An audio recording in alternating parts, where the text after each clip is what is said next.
کہ وہ 3 قسم کے لوگ جن کو قیامت کے دن نبی پاک کا دیدار نہ ہوگا. نمبر 1 ماں باپ کا نافرمان، نمبر 2 سنت کو ترک کرنے والا، اور اب تیسرا کون ہے؟ آقا فرماتے جس کے پاس میرا ذکر ہو اور وہ مجھ پر درود پاک نہ پڑھے. اب ہم پورے دن میں کتنی بار درود پاک پڑھتے ہیں؟ غور کریں نا. ہمیں تو بار بار درود پاک کی عادت ڈالنی چاہیے. علماء نے ایک بڑا پیارا طریقہ بتایا. جیسے ماشاءاللہ مجھ سے پہلے نعتیں ہو رہی تھی، نبی پاک علیہ الصلوۃ والسلام کا نام لیا جا رہا تھا، تو ہو سکتا ہے کہ ہم نام سنیں یا درود پاک نہ پڑھ پائیں. تو علماء کہتے پرٹیکولرلی روزانہ ایک معین تعداد میں درود پاک پڑھ لیا کرے. یعنی مثال کے طور پہ کوئی روزانہ 100 بار، اللہ توفیق دے تو 313 بار درود پاک پڑھ لے، تو اس سے فائدہ یہ ہوگا کہ اگر پورے دن میں کہیں نبی پاک علیہ الصلوۃ والسلام کا نام لیا یا سنا اور درود پڑھنا رہ گیا تھا، تو یہ بعد میں جو پڑھنا ہے یہ اس کا انشاءاللہ آلٹرنیٹ قائم مقام ہو جائے گا. تو اے میرے پیارے اسلامی بھائیوں، بیان کے شروع میں ہی اس حدیث سے 3 لیسن مل رہے ہیں. میں بھی نیت کروں، آپ بھی نیت کریں کہ جن کے والدین حیات ہیں وہ ماں باپ کا ادب کریں گے انشاءاللہ. ماں باپ کو کبھی دکھی نہیں کریں گے. اگر کر دیا ہے تو جا کر معافی مانگ لے، ان کو راضی دنیا میں ہی کر لے. اور جن کے ماں باپ چلے گئے ہیں وہ بھی اگر ماں باپ کی روح کو خوش کرنا چاہتے ہیں نا، تو علماء فرماتے ماں باپ کو خوب ایصال ثواب کرے، ان کے لیے خوب دعائیں کرے. اللہ پاک ان کی روح کو اس بچے سے راضی کر دے گا. دوسرے نمبر پر فرمایا ہم نیت یہ کریں کہ انشاءاللہ اب نبی پاک کی سنتوں پر عمل کریں گے. غور کریں تو بہت ساری سنتیں تو وہ ہیں کہ بہت چھوٹا سا عمل کر کے ہم اس پر عمل کر سکتے ہیں. کھانے پینے کی سنتیں، لباس کی سنتیں، کردار کی سنتیں. اللہ کرے سنت سے پیار نصیب ہو جائے، پتہ چل جائے نبی پاک کا طریقہ ہے، خوشی سے کریں. نماز کے اندر جو سنتیں وہ نہیں پڑھ رہے ہوتے، سنتیں ادا کیجیے.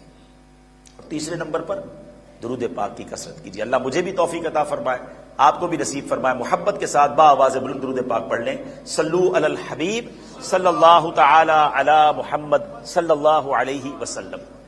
آج ماشاءاللہ معراج النبی صلی اللہ علیہ وسلم کے سلسلے میں یہ مبارک اجتماع رکھا گیا ہے. یہ نبی پاک علیہ الصلوۃ والسلام کا وہ معجزہ ہے جس کی جب جب بات کی جائے ایمان تازہ ہو جاتا ہے. عاشقان رسول کے دلوں میں خوشی کی لہر دوڑ جاتی ہے. اور کیوں نہ ہو، جس سے محبت ہوتی ہے نا اس کو کوئی بڑا انعام ملے. آپ کی زندگی میں بھی آپ دیکھیں، آپ جس سے بھی پیار کرتے ہیں، اپنے بچے سے کرتے ہیں، اپنے بھائی سے کرتے ہیں، اپنی فیملی ممبر سے کرتے ہیں، کسی اپنے دوست سے پیار کرتے ہیں، اور جب اس کو کوئی انعام ملے آپ فخر فیل کرتے ہیں، آپ پراؤڈ فیل کرتے ہیں، آپ کو خوشی ہوتی ہے کتنا بڑا انعام ملا. تو ایک امتی کیوں نہ ناز کرے کہ اس کے نبی علیہ الصلوۃ والسلام کو وہ انعام ملا ہے جو کائنات میں کسی اور کو نہیں ملا ہے. وہ خدا نے ہے مرتبہ تجھ کو دیا، نہ کسی کو ملے نہ کسی کو ملا، کہ کلام مجید نے کھائی شہا، تیرے شہر و کلام و بقا کی قسم، تیرا مسند ناز ہے عرش بری، تیرا محرم راز ہے روح امی، تو ہی سرور ہر دو جہاں ہے شہا، تیرا مثل نہیں ہے خدا کی قسم. یاد رکھیے میرے آقا علیہ الصلوۃ والسلام کو بہت سارے معجزات عطا فرمائے گئے، مگر کتنے؟ علماء کہتے ہیں اللہ نے ہر نبی کو معجزہ عطا فرمایا، لیکن نبی پاک علیہ الصلوۃ والسلام کو تمام انبیاء کے معجزات کا جو مجموعہ تھا پیارے آقا کو عطا فرما دیا، total of the all miracles. مگر اس کے بعد بھی کچھ ایسے معجزات عطا فرمائے جو کائنات میں کسی اور کو عطا نہیں کیے. ایک اور بڑی خوبصورت بات علماء فرماتے ہیں، ذرا امیزنگ بات ہے، غور کیجئے گا. فرماتے ہیں نبی پاک کے جتنے معجزات ہیں نا، چاند کے 2 ٹکڑے کر دینا، سورج کو واپس پلٹا دینا، اپنی مبارک انگلیوں سے پانی کے فوارے جاری کر دینا، صحابہ کرام کی نکلی ہوئی آنکھ کو واپس لگا دینا، تھوڑی کھجوروں پر دعا کر کے اس کو بڑھا دینا، کھاری کنویں میں کلی مبارک کر کے میٹھا کر دینا، یہ بہت سارے معجزات ہیں. علماء کہتے ہیں نبی پاک کے لیے نارمل سی بات ہے. پیارے آقا کا جو مقام ہے نا، اسٹیٹس اور کیلیبر، اس کے لحاظ سے یہ نارمل سی بات ہے. ابھی ہے نا عجیب بات کہ چاند کے 2 ٹکڑے کرنا، سورج پلٹانا. فرمایا ہاں جو مقام ہے نا نبی پاک علیہ الصلوۃ والسلام کا، اس مقام کے مطابق 2 ہی معجزات ہیں جو بتاتے ہیں کہ سرکار دو عالم علیہ الصلوۃ والسلام کا مقام کیا ہے. اور وہ 2 معجزات کون سے ہیں؟ ان میں ایک معجزہ ہے معراج کی رات رب کا دیدار کرنا، کیونکہ کائنات میں کسی اور کو یہ موقع نہیں ملا نا. حضرت موسیٰ علیہ الصلوۃ والسلام نے کوشش کی تھی، عرض کی تھی اللہ کی بارگاہ میں. کیا عرض کیا تھا؟ اے اللہ میں تیرا دیدار کرنا چاہتا ہوں. یاد رکھیے حضرت موسیٰ کون ہے؟ کلیم اللہ ہے. اور جب بندہ کسی سے بات کرے، آپ کے ساتھ بھی ایسا ہوا ہوگا کہ کہ آپ کسی سے، اب تو یہ ویڈیو کال وغیرہ آ گئے، مگر اگر آج سے 8-10 سال پہلے کی بات کریں تو ہم کسی سے بات کرتے تھے نا تو اس کا ہمارے ذہن میں خاکہ بنتا تھا، ہم نے دیکھا نہیں ہوتا تھا اس کو، لیکن باتیں بڑی کئی سالوں بعد جا کے ملتے تھے، اچھا آپ ہیں جس سے فون پہ بات ہوتی تھی، میں تو کوئی اور سمجھتا تھا. ایسا کئیوں کے ساتھ ہوا ہوگا. لیکن جس سے پیار ہو، محبت ہو، ریسپیکٹ ہو اور اس سے بات ہو تو بندے کو جی چاہتا ہے میں دیکھوں بھی تو صحیح. تو حضرت موسیٰ یوز ٹو اسپیک ود اللہ سبحانہ و تعالی، وہ تو اللہ سے باتیں کرتے تھے، کلیم اللہ تھے. تو اللہ سے عرض کیا مولا دیدار بھی کرا دے. ارشاد کیا ہوا؟ لن ترانی، اے موسیٰ تم مجھے نہیں دیکھ سکو گے. اب کیا ہوا؟ کوہ طور پر ایک تجلی نازل کی گئی، اور جب وہ تجلی نازل ہوئی تو حضرت موسیٰ اس تجلی کی تاب نہ لا سکے اور آپ بے ہوش ہو گئے. اب آؤ بتاتا ہوں کلیم اللہ اور حبیب اللہ میں فرق کیا ہے. کلیم اللہ ریکویسٹ کر رہے ہیں، انکار کر دیا گیا اور تجلی نازل کی گئی، اب اس تجلی کی تاب نہ لا سکے. اور ادھر اللہ کے حبیب حضرت ام ہانی رضی اللہ تعالیٰ کے گھر آرام فرما رہے ہیں، نبی پاک مکے میں آرام کر رہے ہیں. اور پروٹوکول دیکھیں، اللہ نے اپنے حبیب کو بلانے کے لیے فرشتوں کے سردار کو بھیجا ہے، جبریل امین جا رہے ہیں اور نبی پاک سے عرض کرتے ہیں کہ حضور رب کی بارگاہ سے بلاوا آیا ہے. وہاں وہ تاب نہیں لا سکے اور یہاں نبی پاک اللہ کے جلووں میں گم ہیں. صلاۃ و سلام میں کئی بار یہ شعر سنا ہوگا، مگر آج آپ کو اور اچھے انداز سے یہ سمجھ آ جائے گا کہ قصہ طور و معراج سمجھے کوئی. Try to understand the difference between طور and معراج. فرق کیا ہے؟ قصہ طور و معراج سمجھے کوئی، فرق مطلوب و طالب کا دیکھے کوئی. کوئی بے ہوش جلووں میں گم ہے کوئی. بات آ رہی ہے سمجھ؟ کوئی بے ہوش، حضرت موسیٰ بے ہوش ہو گئے تھے، کوئی بے ہوش جلووں میں گم ہے کوئی. کس کو دیکھا یہ موسیٰ سے پوچھے کوئی، آنکھ والوں کی ہمت پہ لاکھوں سلام. یہ مقام ملا ہے، یہ معجزہ ہے جو بتاتا ہے کہ رب کے حبیب علیہ الصلوۃ والسلام کا مقام کیا ہے. اور پھر دوسرا معجزہ جو نبی پاک کی شان بیان کرتا ہے، علماء فرماتے وہ قرآن مجید فرقان حمید ہے. قرآن خود فرماتا ہے کہ اگر ہم اس قرآن کو کسی پہاڑ پر نازل کرتے، وہ پہاڑ بھی خشیت الہی کی بنا پر ریزہ ریزہ ہو جاتا. اٹ مینس کوئی جگہ نہیں تھی دنیا میں جہاں قرآن نازل کیا جا سکتا، اتنی مضبوط پہاڑ بھی ریزہ ریزہ ہو جاتے. تو پھر کیا ہوا؟ اللہ نے قلب مصطفیٰ صلی اللہ تعالی علیہ وسلم کو وہ طاقت بخشی کہ قرآن پاک آپ کے سینہ مبارکہ پر نازل کیا گیا ہے. تو یہ شان ہے نا سرکار دو عالم علیہ الصلوۃ والسلام کی، اور یہ مقام ہے. یہ دو معجزات معراج، ان میں سے ایک معجزے معراج النبی صلی اللہ تعالی علیہ وسلم کا ہم ذکر کرنے جمع ہوئے. سبحان اللہ. اب علماء نے اس میں بڑی حکمتیں بیان کی ہیں کہ معراج جو ہے اس کے پیچھے حکمتیں کیا تھی، یہ کیوں کروائی گئی. یہ تو رب کی شان ہے، اللہ نے اپنے حبیب کو اتنا بڑا انعام دیا، مگر بہت خوبصورت خوبصورت حکمتیں علماء نے لکھی. دیکھیں ایک بات پہلے یاد رکھیے، یہ بچوں کے لیے بھی بڑی اہم بات کہنے جا رہا ہوں. جیسا دور تھا نا، ہر دور میں نبی آئے، انبیاء تشریف لائے، اللہ کا پیغام لے کر آئے، اللہ کی طرف بلانے کے لیے آئے، تو لوگوں کا مینٹل لیول ڈیفرنٹ تھا. جیسا دور تھا انبیاء کو ویسے معجزات دیے گئے. ٹھیک ہے، اب ہم بات کرتے ہیں حضرت موسیٰ علیہ نبینا علیہ السلام. ان کے دور میں میجیشینز بہت سارے تھے، جادوگروں کا دور تھا. یوں سمجھیے جادوگر اپنے کمال دکھاتے تھے اور لوگ ان سے متاثر ہو جاتے تھے. تو حضرت موسیٰ کو اس قوم میں بھیجا تھا، تو ان کو کیا معجزہ دیا گیا؟ ان کو عصا کا معجزہ دیا گیا. جادوگروں نے رسیاں پھینکی، وہ سانپ بن گیا. آپ نے عصا ڈالا تو وہ اژدہا بن گیا. آپ کو ید بیدا کا معجزہ دیا گیا، آپ اپنے گریبان میں ہاتھ ڈال کر اپنا ہاتھ باہر نکالتے تھے، وہ روشن ہو جایا کرتا تھا. جنہوں نے ایمان لانا تھا یہ معجزہ دیکھ کر وہ ایمان لے آئے. حضرت عیسیٰ علیہ السلام کا دور کیسا تھا؟ اس دور میں میڈیکیشنز کا دور تھا، بڑے بڑے ڈاکٹر تھے، بڑا بڑا علاج دریافت ہوا تھا. Everybody inspired with those doctors. ہر بندہ ان ڈاکٹر کو دیکھ کر حیران ہو جاتا تھا کہ یار کمال ہے، بیمار کو ٹھیک کر دیتے. حضرت عیسیٰ علیہ السلام جب آئے تو اللہ نے کیا معجزہ دیا؟ وہ ڈاکٹرز بھی کہتے تھے علاج سارے ڈھونڈ لیے ہیں، ہم کوڑی کو علاج نہیں کر پاتے. کوڑ کے مرض کا علاج نہیں ہوا تھا اس زمانے میں دریافت. جو بندہ بائی برتھ بلائنڈ ہے ہم اس کو آنکھ والا نہیں کر سکتے. اللہ نے حضرت عیسیٰ کو کیا معجزہ دیا؟ آپ دم فرماتے تھے، کوڑ کا مرض دور ہو جاتا تھا. جس کی آنکھ میں نور ہی نہیں ہوتا تھا آپ دم کرتے وہ آنکھ والا ہو جاتا تھا. پھر ان لوگوں نے کہا ٹھیک ہے ہم بھی علاج کرتے ہیں، آپ بھی علاج کرتے ہیں، آپ کے پاس ڈفرنٹ طریقہ ہے، ہم مردہ کو زندہ نہیں کر سکتے ہیں۔ حضرت عیسیٰ علیہ السلام کو اللہ نے یہ بھی معجزہ دیا کہ آپ مردہ کو دعا فرماتے اللہ کی بارگاہ میں وہ زندہ ہو جاتا تھا۔ جیسا دور ویسا معجزہ۔ میری بات غور سے سمجھیے گا۔ حضرت صالح علیہ السلام کا دور آیا، اس زمانے کے لوگوں کو کمال حاصل تھا، وہ اپنے ہاتھوں سے پہاڑ میں اپنے گھر بنا لیتے تھے۔ کتابوں میں لکھا کہ ان کے پہاڑ ان کے ہاتھوں میں موم کی طرح ہو جاتے ہیں۔ ابھی بھی جائیں آپ مدائن صالح، آپ میں سے اگر کوئی نہیں گیا تو یہ مدینہ شریف اور تبوک کے درمیان میں الحمدللہ جا چکا ہوں۔ ویسے تو عذاب کی جگہ ہے، یوں نہیں جانا چاہیے، عبرت کے لیے اگر کوئی جائے۔ ہم نے اس کو مدنی چینل پر بھی آن ایئر کیا تھا۔ ہم حیران ہو گئے کہ 5000 سال پرانے واقعات ہیں، مگر اتنے بڑے بڑے گھر انہوں نے پہاڑوں کے اندر کیسے بنا لیے تھے۔ تو کتابوں میں لکھا ان کو یہ مہارت حاصل تھی کہ وہ پہاڑ تلاش لیتے تھے، مگر اب اس قوم کا دماغ پہاڑوں کے ساتھ لگا ہوا تھا۔ حضرت صالح علیہ السلام آئے، انہوں نے کہا ہم اللہ کا نبی آپ کو جب مانیں گے کہ ہم پہاڑ میں گھر تو بنا لیتے ہیں مگر پہاڑ بچہ نہیں دیتا، پہاڑ کے ہاں اولاد نہیں ہوتی ہے، آپ پہاڑ سے ہمیں اونٹنی نکال کر بتائیں، اور اونٹنی بھی ایسی نکالے کہ جو گابن ہو، پریگننٹ ہو، اور وہ اونٹنی بھی بچہ دے۔ آپ شرائط سنیں، پہاڑی لوگ تھے نا، ان کو کوئی اور بات سمجھ نہیں آتی تھی۔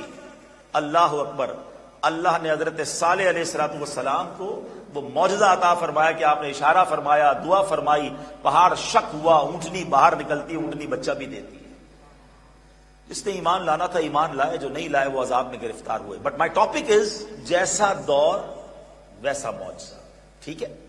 اب آئیے نبی پاک علیہ السلام کا جو دور تھا نا، علماء بیٹھے ہیں ماشاءاللہ، بڑی پیاری باتیں کتابوں میں لکھی ہیں، امیزنگ، کہ وہ دور جو تھا وہ عربیوں کی فصاحت کا دور تھا۔ عرب کے لوگوں کو ویسے بھی اپنی زبان پہ بڑا ناز ہوتا ہے، مگر وہ دور انٹلیکچوئلز کا دور تھا۔ بڑے بڑے شعراء، بڑے بڑے یوں سمجھیے الفاظ کے ماہرین وہاں اس زمانے میں موجود تھے۔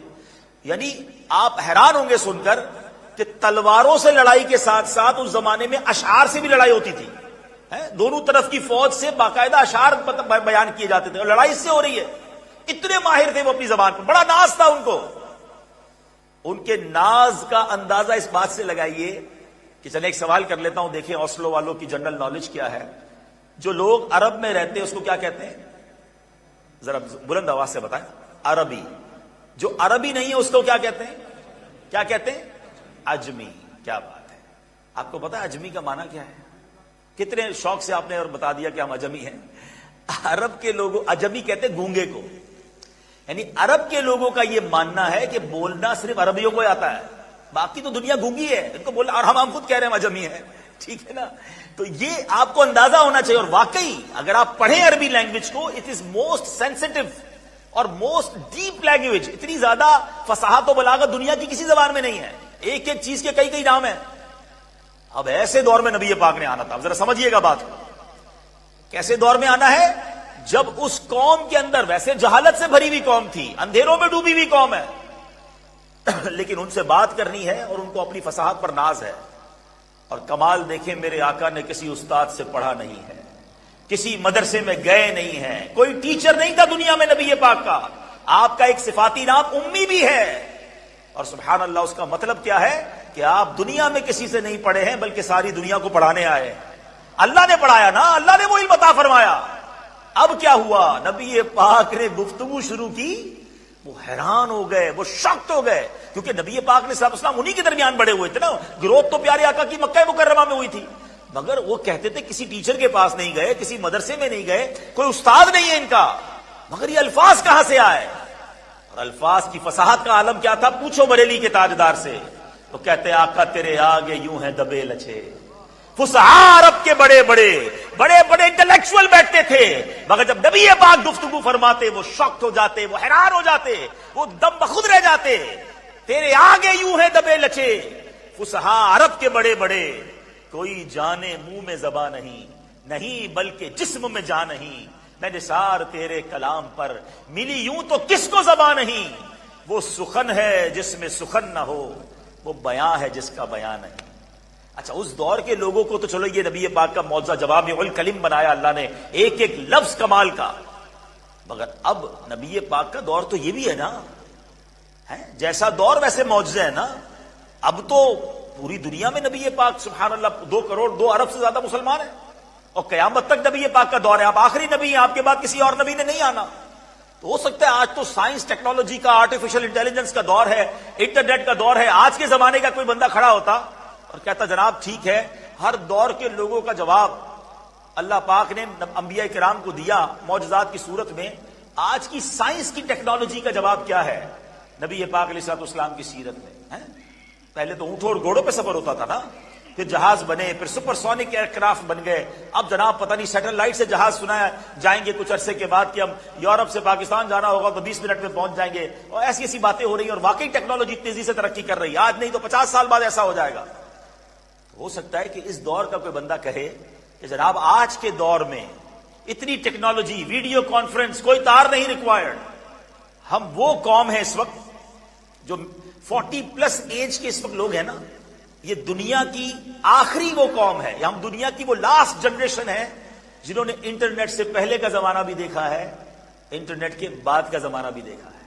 ہم نے تار والا ٹیلی فون بھی دیکھا ہے اور موبائل فون کو آتے بھی دیکھا ہے.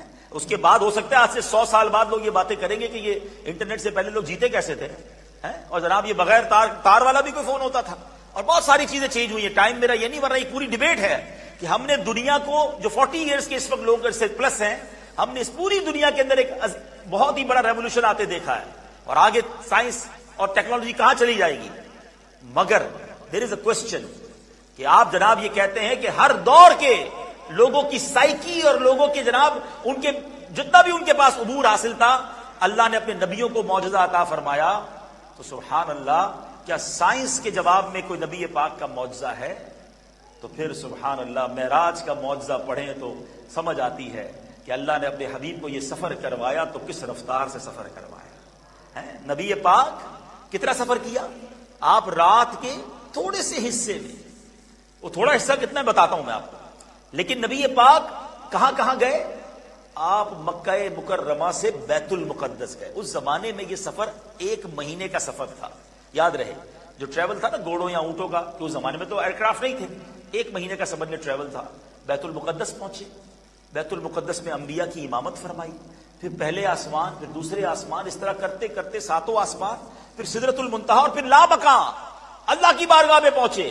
اور اس کے بعد جہنم اور جنت کے طبقات ملاحظہ کیے، پھر واپس تشریف لائے.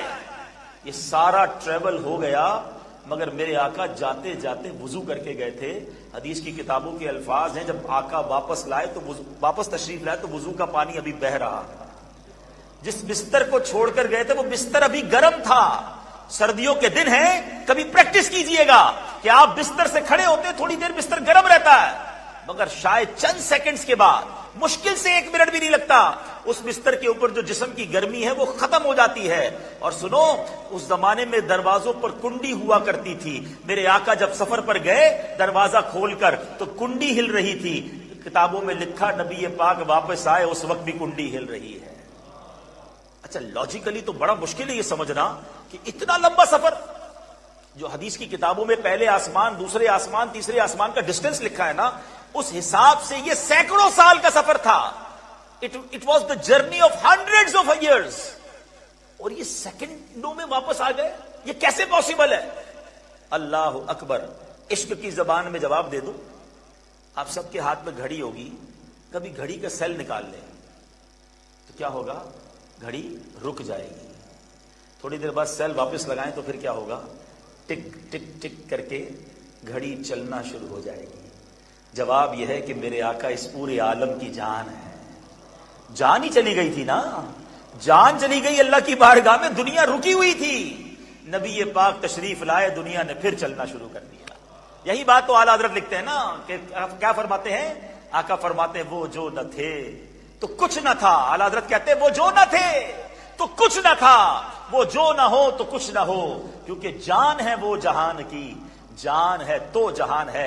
دنیا بھر کی سائنس کو یہ جواب ہے کہ جتنی تیزی سے ٹریول کر لو، میرے آقا نے جو سفر کیا اور جس سبحان اللہ تیزی کے ساتھ یہ سفر ہوا اور اتنے سارے مشاہدات ہوئے، وہ دنیا کی کوئی ٹیکنالوجی اس کا باقاعدہ جواب نہیں دے سکتی. اللہ اکبر. یہ شان ہے معراج کے اس معجزے کی. تو بات ہو رہی تھی کہ اللہ کریم نے یہ عظیم انعام اپنے حبیب علیہ الصلوۃ والسلام کو عطا فرمایا. بہت ساری اور بھی حکمتیں علماء نے لکھی ہیں، 1-2 اور مزید بتاتا ہوں تاکہ مزید ایمان تازہ ہو کہ سبحان اللہ پیارے آقا علیہ الصلوۃ والسلام کو جو معجزات دیے گئے، میں نے کہا نا تمام انبیاء کے معجزات کا ٹوٹل اور پھر کچھ ایکسکلوسیو دیے گئے۔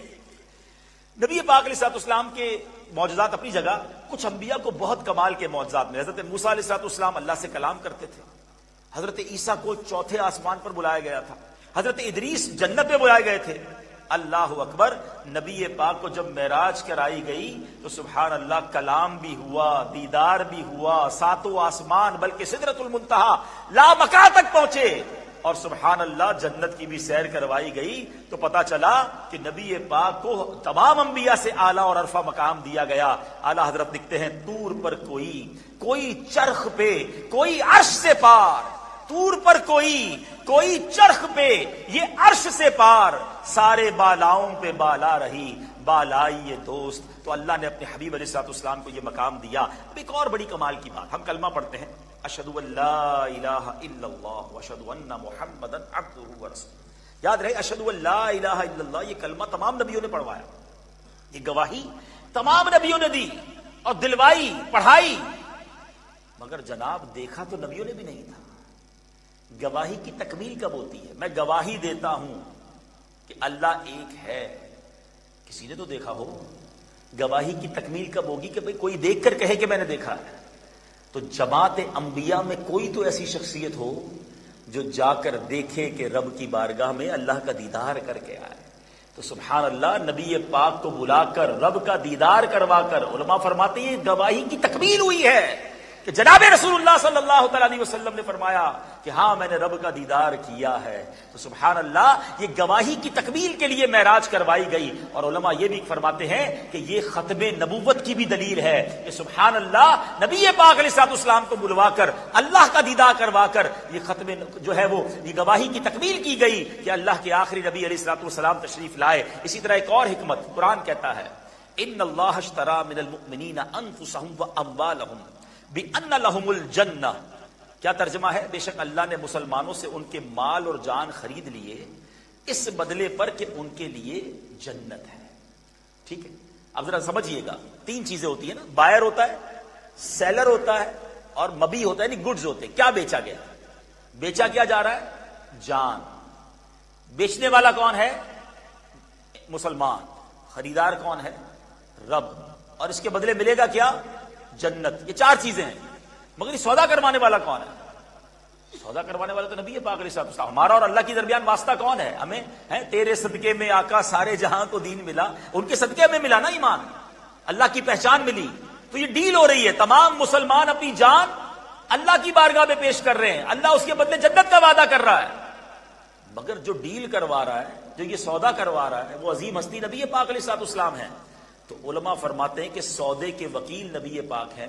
آپ نے مومنین کو تو دیکھا تھا کہ کون لوگ ہیں؟ مسلمان۔ جان کیا دے رہے ہیں؟ ان کی جان بھی نبی پاک کے سامنے ہے، مگر اللہ کو اور جنت کو نہیں دیکھا تھا۔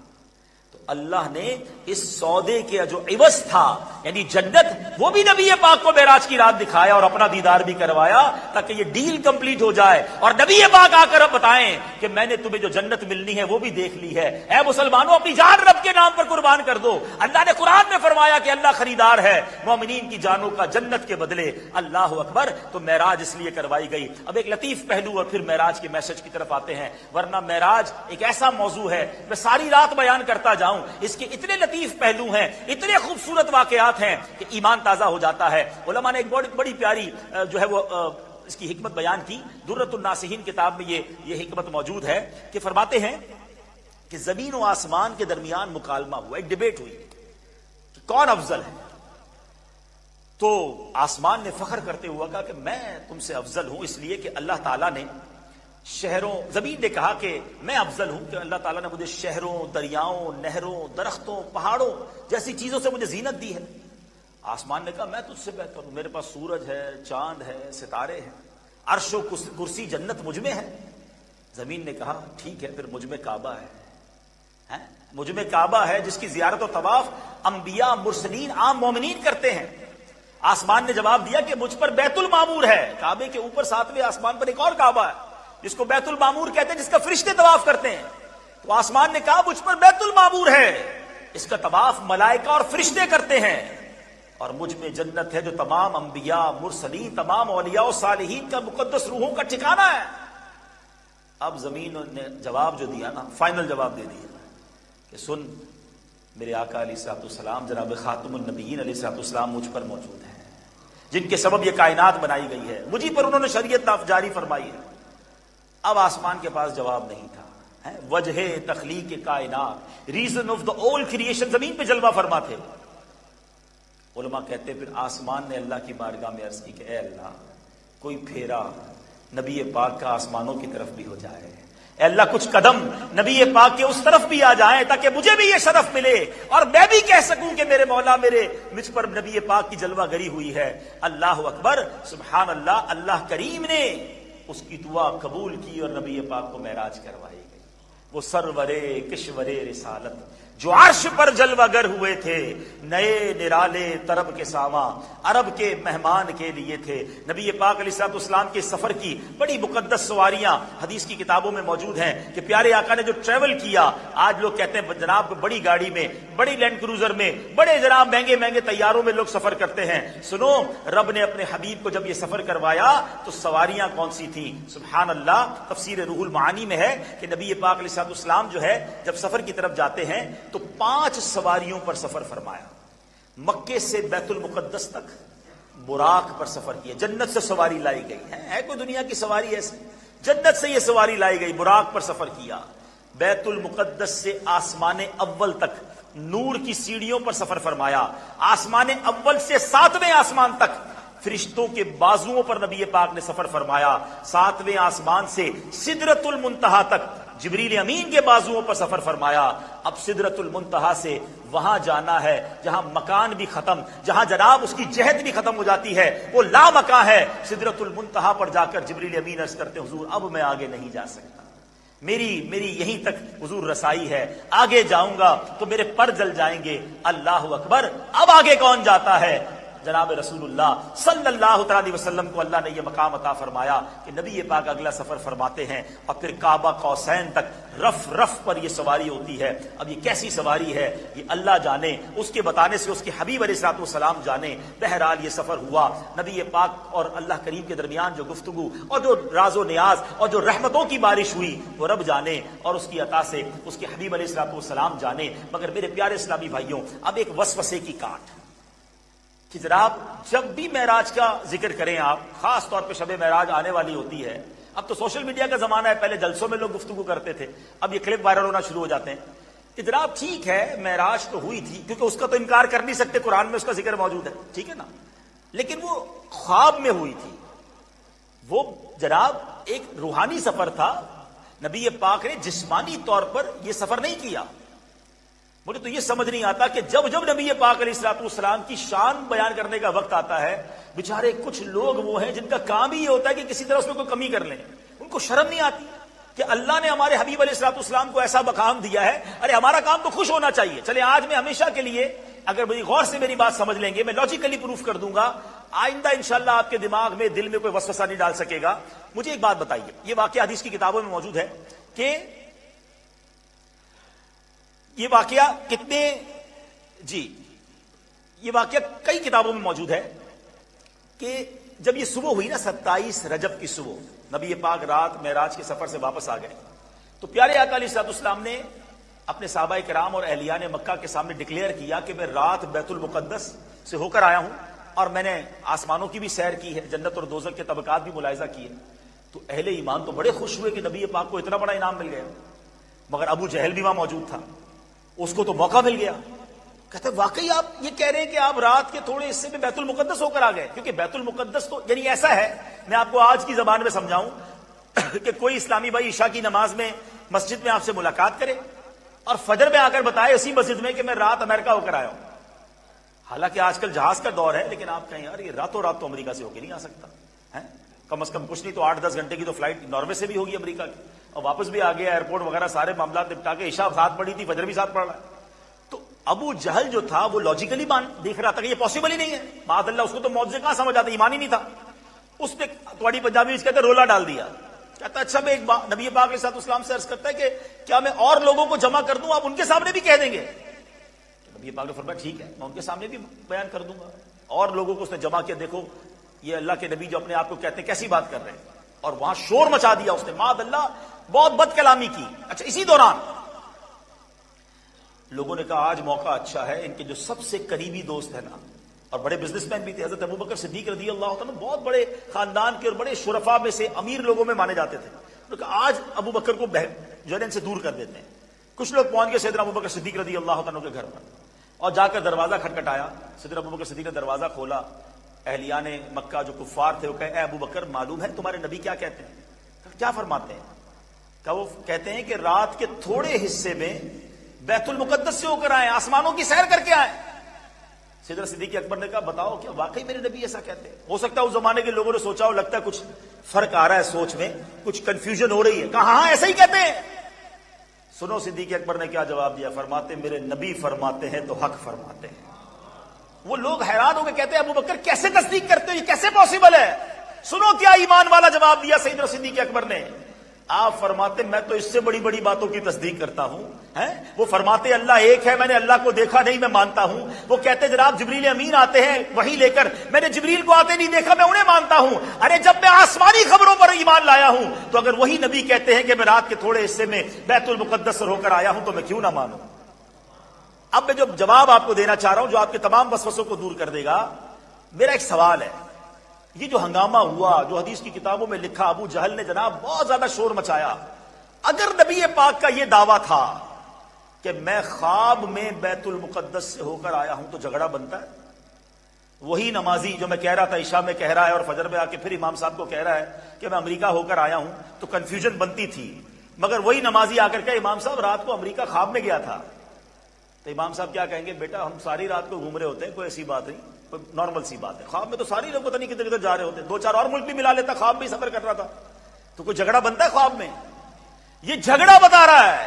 اب سنو جو بات میں سمجھانا چاہ رہا ہوں، ابو جہل کا یہ اعتراض کرنا، ابو جہل اور اس کے ساتھیوں کا سیدنا ابوبکر صدیق کے گھر پر جانا اور یہ مکہ مکرمہ میں شور مچانا، یہ واضح کر رہا ہے کہ نبی پاک نے یہ نہیں فرمایا تھا کہ میں خواب میں بیت المقدس ہو کر آیا ہوں۔ پیارے آقا کا دعویٰ یہی تھا کہ میں جسمانی طور پر یہ پورا سفر کر کے آیا ہوں۔ سبحان اللہ، ان بدبختوں کے اس جھگڑے نے ہمارے لیے کیا شاندار دلیل دے دی۔ اور سبحان اللہ، اب سنو، آج کے دور میں بھی دو قسم کے طبقات آپ کو نظر آئیں گے۔ کچھ صدیق اکبر کے چاہنے والے نظر آئیں گے، جب معراج کا مہینہ آئے گا وہ جھوم جھوم کر نبی پاک کی شان بیان کریں گے، اور کچھ لوگوں کو جب معراج کا مہینہ آتا ہے ان کی تکلیف میں اضافہ ہو جاتا ہے، وہ جناب ڈھونڈنے لگ جاتے ہیں کہ سفر کیسے ہوا تھا۔ تو اب مان لیجئے کہ ہم کس کے ماننے والے ہیں۔ سبحان اللہ، پنجابی کا جملہ بڑا پیارا ہے، وہ کہتے ہیں اسی منن والے ہیں، اسی سوچن والے نہیں ہیں۔ تو منن والے بن جائیں اور نبی پاک کی جب شان بیان ہو رہی ہے تو اس پر جناب انجوائے کریں۔ مگر سنیے، یہاں بھی نبی پاک کا ایک معجزہ۔ ابو جہل نے اب نبی پاک علیہ السلام سے بڑا عجیب کوسچن کیا۔ وہ کہتا ہے کہ ٹھیک ہے، اگر آپ کہتے ہیں کہ آپ رات کے تھوڑے حصے میں بیت المقدس سے ہو آئے ہیں تو ذرا یہ تو بتائیے کہ بیت المقدس میں محراب کیسی تھی، اس کے پلر کیسے تھے، اس کا مثال دیتا ہوں، اس کا کلر کیسا تھا۔ اب میں آپ سے پوچھتا ہوں، میں شاید کئی سالوں بعد اس مسجد میں آیا ہوں، ٹھیک ہے، میں بیان کر کے چلا جاؤں گا، مجھے اگر ابھی بھی آپ پوچھ لینا محراب کیسی ہے، میں نے محراب نہیں دیکھی کیونکہ میں محراب دیکھنے نہیں آیا۔ پوائنٹ سمجھ رہے ہیں؟ اگر آپ کسی مسجد میں ہو بھی آئے ہیں تو کیا پوری مسجد کا سارا نقشہ آپ کو یاد ہو جاتا ہے؟ ایسا تو نہیں ہوتا۔ نبی پاک وہ انبیاء کی امامت فرمانے گئے تھے، سبحان اللہ، ایک عظیم سفر تھا، مگر اس ظالم نے سوال کیا کرنا شروع کر دیا۔ چلے ہم آپ کی بات جب مانیں، کیونکہ ان کو یہ پتا تھا کہ نبی پاک فزیکلی بیت المقدس نہیں گئے، کبھی ٹریول نہیں کیا انہوں نے، کیونکہ مکے میں رہتے تھے پیارے آقا علیہ السلام۔ تو اس نے یہ سوال کرنا شروع کر دیا کہ آپ بتائیں اس کا کلر، مثال دے رہا ہوں، اس کا کلر کیسا تھا، پلرز کیسے تھے، محراب کیسی تھی۔ اب سنو کیا معجزہ ظاہر ہوا ہے۔ سبحان اللہ، اللہ کی شان دیکھیں، نبی پاک کی آنکھوں کے سامنے، لوگ کہتے ہیں نا ویژولائز کا دور ہے، انٹرنیٹ کا دور ہے جناب، ایک دوسرے کو ویڈیو کانفرنس پر ہم چیزیں دکھاتے ہیں۔ سنو، آج سے 1450 سال پہلے کیا ویژولائزیشن ہوئی تھی۔ نبی پاک کا معجزہ یہ ہوا کہ پیارے آقا کی نگاہوں کے سامنے بیت المقدس کا نقشہ رکھ دیا گیا ہے، پورا منظر سامنے آ گیا۔ میرے آقا فرماتے پوچھو کیا پوچھتے ہو، وہ پوچھتا جا رہا ہے، بتائیں کلر کیسا تھا، محراب کیسی تھی، پلر کیسا تھا۔ نبی پاک دیکھتے جاتے تھے اور جواب عطا فرماتے جاتے تھے۔ تو یہ شان ہے جناب رسول اللہ صلی اللہ تعالی وسلم کی۔ اب آئیے پیارے اسلامی بھائیوں، اس پورے عظیم واقعے میں جو ایک بات سیکھنے کو مل رہی ہے، جب بھی آپ کا پیارا یور بیسٹ پرسنالٹی، جس سے آپ کو بہت پیار، عزت، رسپیکٹ ہے، وہ آپ کے گھر آ جائے، آپ کے پاس آ جائے، آپ اسے گفٹ دیتے ہیں اور سب سے بیسٹ گفٹ دیتے ہیں. ایسا ہی ہے نا، جتنا سب سے پیارا آ جائے تو میرے پاس جو سب سے پیارا گفٹ ہوگا میں اسی کو دے دوں گا. اللہ کے حبیب ہے جناب رسول اللہ صلی اللہ علیہ وسلم، اب رب کی بارگاہ میں گئے ہیں اور اس دن تحفہ کیا ملا ہے؟ اس دن تحفہ ملا ہے نماز کا. ہاں، یعنی یاد رکھیے گا پیارے اسلامی بھائی، بہت سارے احکام ہیں، حج، روزہ، زکات، یہ سارے فرائض، سارے احکام جبریل امین آسمانوں سے زمین پر لے کر آئے، مگر معراج کی رات یہ تحفہ اپنے پاس بلا کر رب نے دیا ہے. جبریل امین کے ذریعے نماز کا حکم نہیں ملا، نبی پاک اللہ کی بارگاہ میں حاضر ہوئے اور وہاں جا کر یہ تحفہ دیا گیا. اور نمازیں کتنی ملی تھی؟ 50. یہ بھی یاد رکھنا ہے. ہاں، یہ وسیلے کی جو دلیلیں مانگتے ہیں نا، آج غور سے سن لو، ان کو تو 50 ہی پڑھنی چاہیے. پھر ہم تو 5 اس لیے پڑھتے ہیں کہ حضرت موسیٰ علیہ السلام کے وسیلے سے ہمارا کام ہو گیا تھا. 50 نمازیں لے کر آئے. اب کیا ہوا؟ جب 50 نمازیں لے کر آئے تو حضرت موسیٰ علیہ السلام نے عرض کیا، حضور میں بنی اسرائیل کو جانتا ہوں، میرا تجربہ رہا ہے، حضور آپ کی امت 50 نمازیں نہیں پڑھ سکے گی، آپ واپس جائیے، اس کو کم کروا کے لائیے. نبی پاک علیہ السلام واپس گئے. اللہ سے عرض کی 45 ہو گئی. کہا حضور 45 بھی زیادہ ہیں، پھر جائیے. پیارے آقا پھر حاضر ہوئے اللہ کی بارگاہ میں، 40 ہو گئی. کہا حضور یہ بھی زیادہ ہے، واپس جائیے. میرے آقا بار بار اللہ کی بارگاہ میں گئے اور آخر کتنی رہ گئی؟ 5 نمازیں. حضرت موسیٰ نے فرمایا، عرض کیا حضور واپس جائے، 5 بھی زیادہ ہے. نبی پاک نے فرمایا اب مجھے شرم آتی ہے، اللہ کی بارگاہ سے میں نے بہت کمی ہو گئی نا، 50 سے 5 ہو گیا، مگر اللہ کریم کی مہربانی دیکھیں.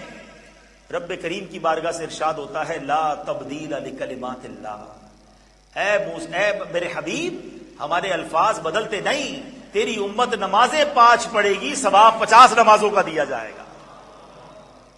اچھا، اب یہاں 2-3 باتیں بڑی پیاری ہیں، سمجھنے والی ہیں. نبی پاک حضرت موسیٰ نے ریکویسٹ کی تھی، دیدار نہیں ہوا، مگر نبی پاک اس رات 9 بار دیدار کرنے گئے. ایک تو معراج کی بار گئے اور پھر 9 ٹائمز دوبارہ گئے. یہ کیسی رسائی تھی، یہ کیسی اپروچ تھی، یہ کیسی اجازت تھی کہ جب چاہتے رب کی بارگاہ میں حاضر ہو جاتے. اللہ اکبر. اللہ نے اپنے حبیب کو یہ کمال عطا فرمایا. یہی بات تو اعلیٰ حضرت لکھتے ہیں نا، کسرے دنا تک کس کی رسائی، جاتے یہ ہیں آتے یہ ہیں. اور جناب سبحان اللہ، یہ حدیث کی کتابوں میں واقعہ موجود ہے. حضرت موسیٰ علیہ السلام جن کو دنیا سے پردہ فرمائے ہوئے سینکڑوں سال ہو چکے ہیں، اور وہ اللہ کے نبی کی سے ملاقات بھی کر رہے ہیں اور عرض بھی کر رہے ہیں، تو پتا چلا کہ اللہ والے دنیا سے پردہ فرمانے کے بعد بھی رب کی عطا سے مدد کر سکتے ہیں، ان کے وسیلے سے کام ہو جاتے ہیں. کہ اتنا پیارا مشورہ انہوں نے دیا نبی پاک کی بارگاہ میں. اور یہ جناب 50 کی 5 نمازیں ہو گئیں. اور سبحان اللہ، ایک اور بڑی کمال کی بات، عشق والی بات علماء نے لکھی. یہ حضرت موسیٰ جو بار بار بھیج رہے تھے نا اللہ کی بارگاہ میں، اس کے پیچھے ایک اور لطیف پہلو بھی تھا. اب یہ بات پوچھو کسی عاشق رسول سے کہ جو خود مدینے نہ جا سکے اور کوئی بندہ مدینہ دیکھ کر آ جائے، مکہ دیکھ کر آ جائے، تو بندہ کیا کہتا ہے؟ یار ان آنکھوں کو ہی دیکھ لوں جو مدینہ دیکھ کر آئی ہے، میں ذرا آنکھوں کو ہی چوم لوں جو کعبہ دیکھ کر آئی ہے. ایسا ہی ہے نا.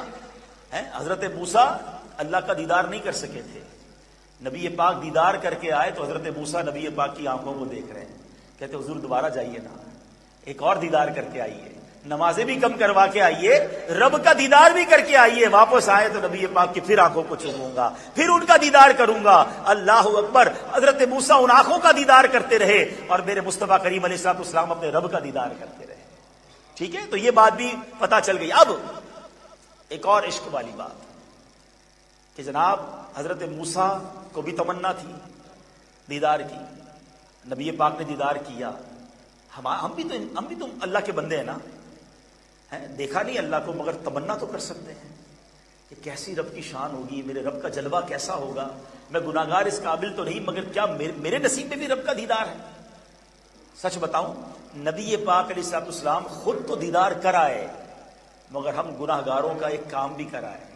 پیارے آقا ہمارے دیدار کا انتظام بھی کر کے آئے. ہاں، نماز کو کیا کہا جاتا ہے؟ الصلاۃ المعراج. یہ مومن کی معراج ہے، نماز مومن کی معراج ہے. تو فرمایا جو نماز پابندی سے پڑھے گا بروز قیامت اسے رب کا دیدار کرایا جائے گا. اگر اللہ کا دیدار کرنا ہے نا تو سچے پکے نمازی بن جائے. تو اے میرے نبی پاک علیہ الصلوۃ والسلام سے محبت کرنے والوں، آج معراج کا ذکر ہوا ہے اور معراج کا تحفہ نماز ہے، اور نبی پاک کو بھی سب سے زیادہ پسند پتہ ہے کیا ہے؟ خود آقا فرماتے قرۃ عینی فی الصلاۃ، جعلت قرۃ عینی فی الصلاۃ، نبی پاک فرماتے نماز میں میری آنکھوں کی ٹھنڈک رکھی گئی ہے۔ تو اگر ہم بھی نماز کی پابندی نہ کریں، اللہ کے نبی علیہ الصلوۃ والسلام کو کتنا دکھ ہوتا ہوگا۔ تو اے میرے پیارے اسلامی بھائیوں، پہلی نیت تو یہ کر لیں، میری بہنیں بھی نیت کر لیں، سردی ہو گرمی ہو، مجھے اندازہ ہے بعض اوقات یا ٹائمنگ بڑے آگے پیچھے ہوتے ہیں نمازوں کے، ہیں کبھی عشاء جلدی ہو رہی ہے، کبھی عشاء لیٹ ہو رہی ہے، کبھی فجر جلدی ہو رہی ہے، کبھی فجر لیٹ ہو رہی ہے، ٹھیک ہے، ناروے میں آئے ہیں تو سوچ سمجھ کر ہی آئے ہوں گے، جب یہاں آ گئے ہیں تو پھر اس کے موسم کے لحاظ سے نماز کسی صورت میں قضا نہیں ہونی چاہیے۔ کہ نماز مومن کی معراج ہے اور میرے آقا کی آنکھوں کی ٹھنڈک ہے، عاشق رسول کی ڈکشنری میں نماز قضا ہو جائے یہ ہونا ہی نہیں چاہیے۔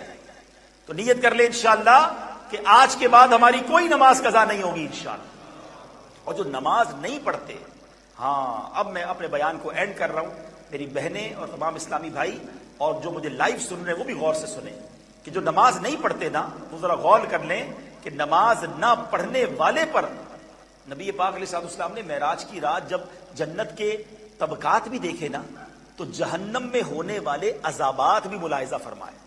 اللہ کے حبیب علیہ الصلوۃ والسلام نے دیکھا کہ کچھ لوگ ایسے جن کے سر پتھر سے کچلے جا رہے ہیں، بڑے بڑے پتھروں سے سر کچلے جا رہے ہیں۔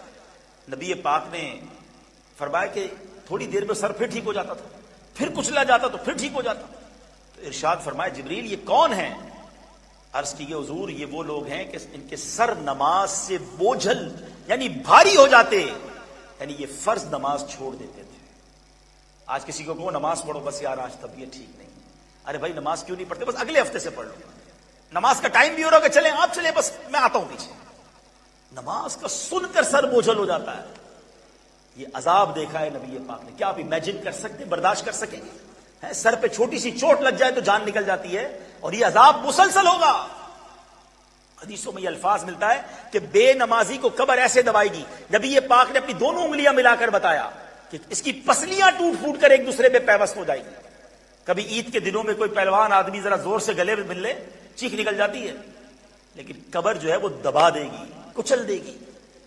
ہم نہیں ہیں قابل، خدا کے واسطے نہ کریں ایسا، اپنی جان پر رحم کریں اور توبہ کریں اگر نمازیں قضا ہو رہی ہیں، اور آج نیت کر کے جائیں۔ اتنے مبارک اجتماع میں آپ آئے ہیں، اللہ کے گھر میں بیٹھے ہیں، پچھلی نمازیں جو قضا ہوئی اس کی توبہ کریں، اور آئندہ کسی صورت میں نماز قضا نہیں ہوگی، اس کی نیت کر کے جائیں۔ جو قضا ہوئی ہیں اس کا حساب لگا کر اس کو ادا بھی کرنا پڑے گا، قضاء عمری اس کی پوری ڈیٹیل ہے، لیکن پہلے نیت تو کریں نا۔ آگے سنیے، پیارے آقا علیہ الصلوۃ والسلام نے کچھ اور جو ہے وہ عذابات بھی دیکھے۔ نبی پاک نے جہنم میں کچھ ایسے لوگ دیکھے جو مردار کھا رہے تھے، تو دریافت فرمائے کہ یہ کون لوگ ہیں؟ جبریل امین نے عرض کی کہ حضور یہ وہ لوگ ہیں جو لوگوں کا گوشت کھاتے یعنی غیبت کرتے تھے۔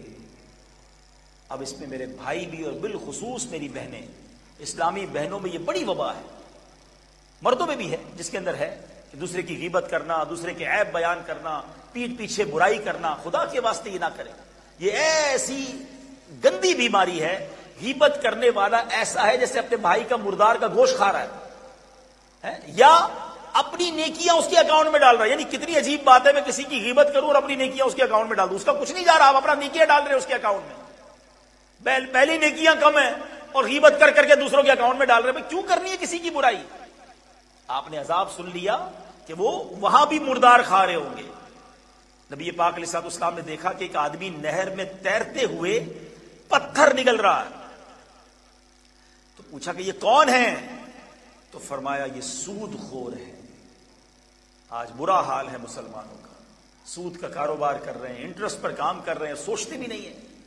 سود سے دور رہیے، یہ وہ کام ہے۔ میں نے جتنا میرا چھوٹا بہت علم ہے، علماء بیٹھے ہیں کہ دو چیزوں کے بارے میں پڑھا ہے کہ جس میں براہ راست اللہ فرماتا ہے کہ یہ اللہ سے جنگ ہے۔ حدیثوں میں آتا ہے یہ کام وہ ہے جس سے اللہ جنگ کا اعلان فرماتا ہے، ایک سود کا کام کرنے والا اور دوسرا اللہ کے ولی سے دشمنی کرنے والا۔ کبھی کسی اللہ والے سے دشمنی، بلکہ دشمنی تو کسی مسلمان سے نہیں کرنی ہے، کہ ہمیں نہیں پتا نا وہ اللہ والا، کیا پتا ہم کسی بیچارے غریب آدمی کو غریب سمجھ کر کچل رہے ہیں اور وہی اللہ کا کوئی ولی ہو۔ تو سب سے محبت سے پیش آئیں اور بالکل اسی طرح سود کے قریب بھی نہ جائیں۔ نبی پاک علیہ الصلوۃ والسلام نے دیکھا کہ کچھ لوگ وہ تھے جو آگ کی شاخوں سے لٹکے ہوئے تھے، فرمایا کون ہے یہ؟ عرض کی گئی اپنے والدین کو گالیاں دیتے تھے. ایسا حال ہو گیا کہ واقعی لوگ اپنے. اچھا پھر ایک حدیث میں یہ بھی فرمایا گیا کہ جس کا مضمون یہ کہ اپنے والدین کو گالیاں نہ دو. تو صحابہ نے پوچھا حضور اپنے والدین کو کون گالیاں دے گا؟ تو فرمایا دوسرے کے ماں باپ کو گالیاں دیتے ہیں. وہ جواب میں ان کے ماں باپ کو گالیاں دیتے ہیں. یعنی ہماری وجہ سے ہمارے ماں باپ کو گالی پڑی نا. آپ نے کسی کو گالی دی، اس نے آپ کو گالی دی. یہ پتہ نہیں کیسا ماحول ہو گیا ہے. زبان پر مسلمان کے کیسے گالی آ سکتی ہے، لیکن نہیں سوچتے. اور یہ تو دور کی بات ہے، اب تو براہ راست ماں باپ کو گالیاں دینے والے بھی لوگ آ گئے، مارتے ہیں اپنے ماں باپ کو. ایسے بھی لوگ آ گئے. ان کو مرنا نہیں ہے، اللہ کی بارگاہ میں جواب نہیں دینا. توبہ کیجئے، ماں باپ کو راضی کیجئے، ورنہ بربادی ہے. اور یاد رکھیے اور بہت سارے گناہ ہیں جن کی سزا قیامت کو ملے گی، قبر میں جا کر ملے گی. ماں باپ کو ستانا یہ ایسا عمل ہے کہ مرنے کے بعد تو سزا ملے گی.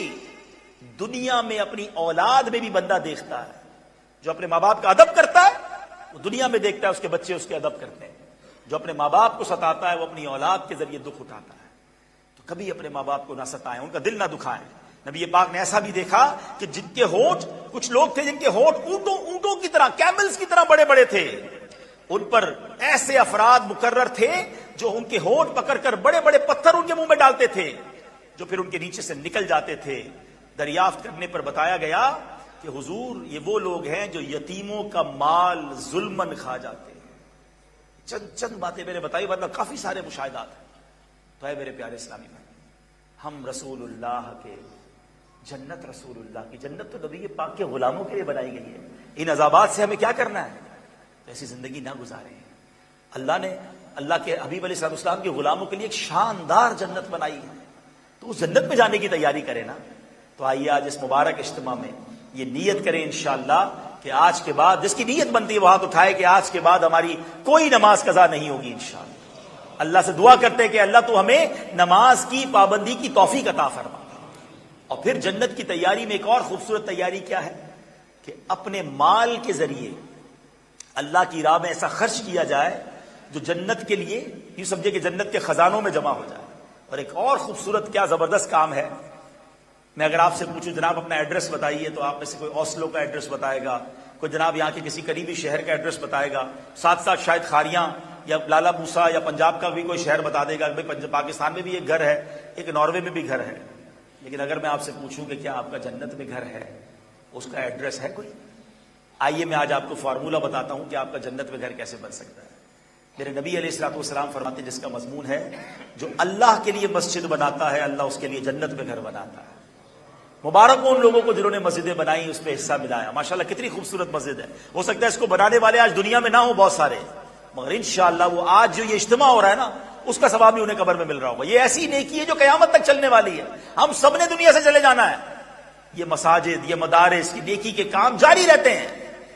تو آئیے آج آپ کو ایک اور بڑی نیکی کا موقع ملنے جا رہا ہے کہ ماشاءاللہ آپ سب کی اور ہم سب کی پیاری تحریک دعوت اسلامی جو دنیا کے 150 سے زیادہ ملکوں میں دین متین کی خدمت کر رہی ہے اور الحمدللہ کونے کونے میں دنیا کے دین کا پیغام پہنچا رہی ہے. دعوت اسلامی نے اوسلو ناروے میں پیرس دال علاقہ ہے، پرنس دال علاقے کے اندر ایک بہت ہی خوبصورت جگہ، ایک مسجد، مدرسہ اور دعوت اسلامی کے مرکز فیضان مدینہ، جس میں اور بھی تنظیمی کام ہوں گے، اس کے لیے خریدی ہے، ڈیل کر لی ہے. 15 ملین کراؤن کی یہ جگہ ہے. الحمدللہ میرے آنے تک مجھے بتایا کہ آلموسٹ آپ سبھی کے تعاون سے، ایسے بہت سارے یہاں بھائی ہوں گے جنہوں نے ماشاءاللہ تعاون کیا ہے، جبھی تو ہمارا آلموسٹ 10 ملین کراؤن جمع ہو چکا ہے اور اب 5 ملین کراؤن باقی ہے. ڈیٹ اب اس کی پیمنٹ کی بہت قریب ہے. تو یقین کریں میں پاکستان سے آپ کے پاس آنے کی میری بڑی وجہ یہی ہے کہ میں آپ کے پاس آؤں اور آپ کو سمجھاؤں کہ یہ وہ نیکی ہے کہ میں اور آپ دنیا سے چلے جائیں گے، یہ نیکی باقی رہے گی، سجدے ہوتے رہیں گے، قیامت تک اذانیں ہوں گی انشاءاللہ. نہ جانے کتنے بچے علماء بنیں گے، کتنے حافظ بنیں گے، کتنی اسلامی بہنوں کی تربیت ہو جائے گی، اور یہ ہمارے لیے صدقہ جاریہ. ہم سب نے دنیا سے جانا ہے. تو آج جو جنت کی بات ہو رہی ہے نا، تو یہ موقع مل رہا ہے کہ ہم سب اس میں حصہ ملائیں. ہو سکتا ہے جب یہ بڑی مسجد بنی ہوگی تو ہم میں سے کچھ لوگ پیدا ہی نہیں ہوئے ہوں گے یا انہوں نے اس میں حصہ نہیں ملایا ہوگا، لیکن اس مسجد کو بننے کے بعد دیکھا ہوگا کہ یار کاش ہمارا بھی اس میں کنٹریبیوشن ہوتا ہے، تو آج ہمیں بھی نیکیاں مل رہی ہوتی. تو آج ماشاءاللہ یہ عظیم الشان مرکز بن رہا ہے. آپ سب کو آفر کی جا رہی ہے. جو مجھے لائیو مدنی چینل پر سن رہے ہیں، میری بہنیں مجھے پردے میں سن رہی ہیں، میں تو پوری دنیا کے مسلمانوں کو یہ آفر کر رہا ہوں کہ آئیے اس عظیم مرکز میں جو انشاءاللہ اسلام کا ایک عظیم مرکز بنے گا یورپ کی سرزمین پر، اپنا حصہ ملا دیں. انشاءاللہ سجدے ہوتے رہیں گے، اذانیں ہوتی رہیں گی، نیکیاں ہوتی رہیں گی، آپ کو انشاءاللہ یہ اجر ملے گا. اور دعوت اسلامی کا یہ خاصہ ہے جو یہاں دعوت اسلامی سے وابستہ ہے. میں آج کئی لوگوں سے ملا، مجھے بڑی خوشی ہوئی. میں اپنے اسلامی بھائیوں کو آن ایئر مبارکباد پیش کرتا ہوں کہ جس سے ملا انہوں نے الحمدللہ اس وقت دعوت اسلامی کا موجودہ نیٹ ورک ہے ان کی سروسز، ان کے کاموں کی بڑی تعریف کی کہ ہمارے بچوں کی تربیت بڑی اچھی ہو رہی ہے، ہمیں سیکھنے کو مل رہا ہے آپ کے مرکز میں، جو اوسلو میں نارملی ایک ہمارا مرکز ہے لیکن اب یہ بڑی جگہ لے رہے. تو امید کرتا ہوں کہ اگر آپ یہ مرکز بن جائے گا تو انشاءاللہ آنے والی نسلوں کے لیے تربیت کا یہ شاندار اہتمام ہوگا. ہم اس میں فل ٹائم جامعۃ المدینہ کا بھی پلان رکھتے ہیں. اللہ ہمارے لیے آسانی کرے تو پھر یہاں پر باقاعدہ علماء بنائے جائیں گے، اور نارویجن زبان میں جب علماء ہوں گے تو انشاءاللہ نہ صرف ناروے بلکہ دنیا کے کئی ملکوں میں جا کر دین متین کی خدمت کریں گے. تو میں گزارش کروں گا کہ یہ ہمارا مال کہیں اور نہیں جائے گا، یہ آپ کا مال آپ ہی کی جنت کے اکاؤنٹ میں جمع ہو جائے گا. اور مال دینے سے، اللہ کی راہ میں خرچ کرنے سے مال کم نہیں ہوتا. حدیث پاک میں آتا ہے جو اللہ، نبی پاک فرماتے ہیں میں قسم کھا کر کہتا ہوں، پیارے آقا نے قسم اٹھائیے کہ صدقہ دینے سے مال کم نہیں ہوتا. تو یہ جو آپ خرچ کریں گے اس کو دینے سے مال کم نہیں ہوتا. تو آپ اس میں بڑھ چڑھ کر ڈونیشن دیجئے. یاد رہے کہ اس میں نفلیتیات کے ساتھ ساتھ اگر آپ زکوٰۃ بھی دینا چاہتے ہیں تو ہم اپنے علماء کرام سے رہنمائی لے کر اس پورے مرکز میں، چونکہ مسجد کے علاوہ اور بھی نیکی کے کام ہوں گے تو جہاں زکوٰۃ شرعی رہنمائی کے ساتھ لگ سکے گی وہاں بھی اس کو لگایا جائے گا. تو آپ انٹینشن کیجئے، نیت کیجئے. میری خواہش یہ ہے کہ میں کل تک ناروے میں ہوں، کہ کوشش یہ ہے کہ اللہ کرے کہ آیا ہوں اتنا دور سے تو یہ جو شارٹ فال ہے یہ پورا ہو جائے. کیونکہ ابھی تو اس کو بنانے کے بعد اندر بھی بہت سارے خرچے کرنے پڑیں گے نا، رینوویشنز ہوں گی، مدارس، اور جب جامعہ شروع ہوگا تو مزید اس کے رننگ ایکسپینس شروع ہو جائیں گے. مگر ایٹ لیسٹ جو ہے ہم رمضان سے پہلے اللہ کرے کہ اس کا پوزیشن لینے میں کامیاب ہو جائیں اور ماہ مبارک میں کچھ دینی ایکٹیویٹیز وہاں آغاز ہو جائے. تو اے ناروے والوں اب آپ کی باری ہے، اور میں گزارش کرتا ہوں کہ ہمت کریں کہ انشاءاللہ کوئی ایسی تسلی دلا دیں. ہمارے اسلام میں موجود ہیں جو یہ آپ ان کو جیکٹس میں دیکھ رہے ہیں، ان کے پاس یوں سمجھیے کہ آپ سے بات کرنے، آپ سے اماؤنٹ لینے کے طریقے بھی موجود ہیں. آن لائن بھی آپ دے سکتے ہیں، ٹیپ اپ کے ذریعے بھی دے سکتے ہیں، اپنا نام نمبر ان کو لکھوا سکتے ہیں، اپنی اماؤنٹ لکھوا سکتے ہیں. ویسے میں نے کیلکولیشن ایک کی تھی، اللہ کرے میری کیلکولیشن کسی کو سمجھ آ جائے. میں آج گیا بھی تھا الحمدللہ، ہم نے اس کو لائیو بھی کیا ہے، جو دیکھنا چاہیں ہمارے پیج پر فیس بک پر لائیو بھی دیکھ سکتے ہیں. تو میں نے کیلکولیشن کی، تقریباً 2500 اسکوائر میٹر کی جگہ ہے، پارکنگ وغیرہ ملا کر. ماشاءاللہ شاندار پارکنگ، کارنر کا پلاٹ، مین روڈ پر بڑی پیاری جگہ ہے، مزہ آ گیا دیکھ کر. Basement, first ground, first floor سب بنا ہوا ہے. تو اس کی جو بلٹ اپ ایریا ہے وہ 600 اسکوائر میٹر ہے. تو میں نے اس 15 ملین کراؤن کو 600 اسکوائر میٹر پہ ڈیوائڈ کیا تو 25,000 کراؤن کا 1 اسکوائر میٹر بنتا ہے. میں نے سوچا کہ قبر میں 2 گز زمین ہے، اگر ہم 2 گز اس میں لے لیں اپنے لیے، اپنے ماں باپ جس کو اللہ نے نوازا ہے، تو یہ 50,000 کراؤن میں 2 گز ہم لے لیں گے، اور اس نیت سے لے کے یا اللہ اس کی برکت سے میرے ماں باپ کی قبر کو جنت کا باغ بنا دے. خود اپنے لیے بھی لے لیں، اللہ نے جس کو نوازا ہے پورے گھر والوں کے لیے لے لیں. میں ایک بار لاہور گیا، امام صاحب سیکھنے کو ملتا ہے کبھی کبھی، کہتے ہیں نا بزنس کمیونٹی سے بھی، ایک بزنس مین سے ملنے گیا تو مجھے بڑی کمال کی انہوں نے بات کہی. وہ کہتے ہیں میرے 5 بیٹے، میں نے 5 بیٹوں، اللہ نے مجھے بہت دیا ہے، میں نے 5 بیٹوں کے لیے دنیا میں بھی گھر بنا دیے، جنت میں بھی گھر بنا دیے. میں نے کہا یہ کیسے؟ کہتے ہیں میں نے 5 کوٹھیاں بنا دی اور 5 مسجدیں بنا دی ہیں اپنے بیٹوں کے نام. اللہ کے نبی کا وعدہ ہے جو مسجد بناتا ہے اللہ اسے جنت میں گھر دے گا. تو پلاننگ ہے نا، اپنے پیسوں سے ایسی پلاننگ دنیا میں کی جا سکتی ہے نا. تو یہ اتنا بڑا ماشاءاللہ نیکی کا کام ہے. تو آپ میں سے جو بھی اب نیتوں کا اظہار کریں، میرا بیان تو پورا ہو گیا. اب میں چاہتا ہوں کہ کچھ اگر اسلام بھائی اس نیت سے کھڑے ہو کر اعلان کر دیں کہ جو حضرت عثمان غنی نبی پاک کی بارگاہ میں کھڑے ہوئے تھے اور اعلان کیا، تو اس سے اور لوگوں کا بھی جذبہ ملے گا. تو آپ میں سے کوئی اسلام بھائی کھڑے ہو کے نیت کرنا چاہیں؟ جی ماشاءاللہ. جی آئی صاحب 25,000 کراؤن دیں گے ماشاءاللہ، اللہ پاک قبول فرمائے. اور آپ نے مزید نیت بھی کرنی ہے اور دوستوں سے کروانے کی بھی انشاءاللہ. میں آج کچھ دوستوں کے گھر گیا تھا اسلامی بھائیوں کے، ان کو ایک نیت کروا کر آیا ہوں کہ جناب آپ نے جو دینا تو ہے، مگر ساتھ اپنے دوستوں سے مل کر کوئی اصحاب بدر کی نیت سے 3,13,000 کراؤن کا آپ ایک پیکج لے لیں اور سارے دوست مل کے کر کے ہمیں دے دیں. تو اسی طرح جا کے 5 ملین پورے ہوں گے. تو مزید بھائی بھی کوئی اعلان کرنا چاہیں انشاءاللہ. جی 30,000 سبحان اللہ ماشاءاللہ، قرآن پاک کے 30 پاروں کی نسبت سے 30,000 کراؤن کی نیت ماشاءاللہ. اور بھی کوئی بھائی نیت کرنا چاہیں؟ یہ جنت کا یہ سمجھے کہ ایک ایسی، اچھا میں ایک اور آپ کو بات بتاؤں، ہم رقم دے نہ دیں، یہ گھر، یہ جنت، یہ مسجد بن جانی ہے، یاد رکھیے گا. تھوڑے عرصے بعد آپ دیکھو گے کہ یہ مسجد بن گئی ہوگی، بس میرا حصہ رہ تو نہیں گیا. ہمیں یہ سوچنا چاہیے کہ کہیں ایسا نہ ہو کہ میرا حصہ رہ جائے، تو ہمیں اس پر کوشش کرنی چاہیے۔ میں ایسا کرتا ہوں کہ ہمارے اسلامی بھائی سب کے پاس یہ فارم لے جائیں، اور سب اس میں جو بھی نیت کرنا چاہیں یا آن لائن دینا چاہیں تو ان کے یہ آپ کے پاس آئیں گے، باہر بھی موجود رہیں گے، تو آپ جاتے جاتے باہر بھی انشاءاللہ ان کے پاس جمع کرا سکتے ہیں۔ اللہ پاک آپ سب کو جزائے خیر دے۔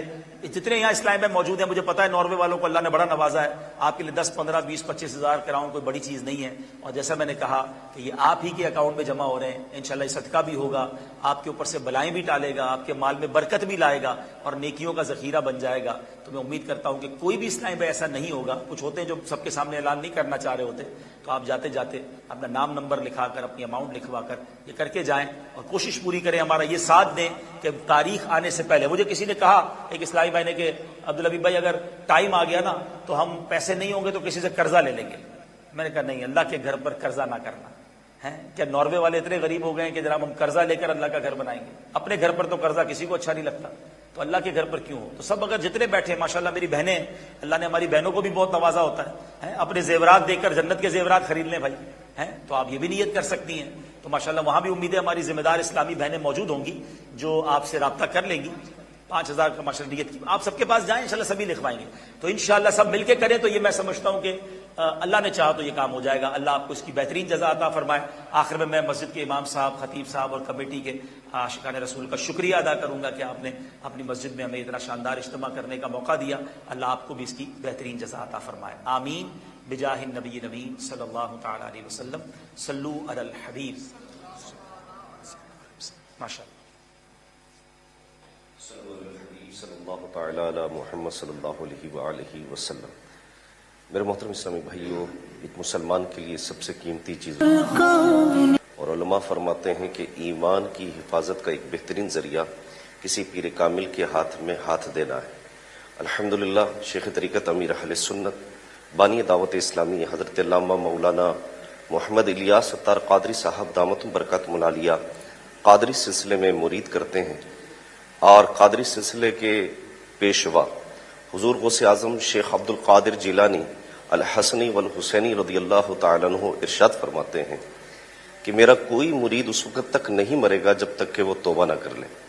الحمدللہ آج ہماری خوش نصیبی ہے کہ آج دعوت اسلامی کی مرکزی مجلس شورا کے رکن حضرت مولانا عبدالحبیب اتاری صاحب ہمارے ہاں تشریف فرما ہیں۔